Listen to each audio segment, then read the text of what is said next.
As a student or teenager, meron ka matinding idea at saka matinding offer, pero hindi mo maumpisahan. Bakit? Kasi wala kang funding or wala kang pampuhunan. So, saan ka makahanap ng pampuhunan dito? Actually, pwede ka mag-start ng mga services business kagaya ng freelancing, cleaning, photography, at saka homemade cookies at marami pang iba. Pero kung gusto mo naman other way which is mag-raise ng funds, pwede naman.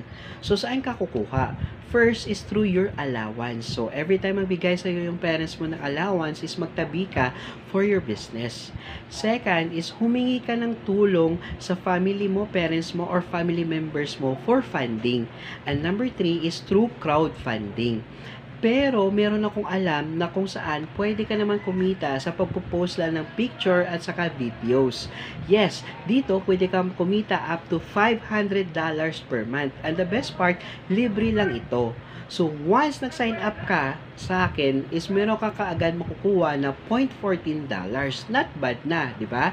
So, kung gusto mo malaman or interesado ka, just comment below how at ibibigay ko sa iyo yung buong details.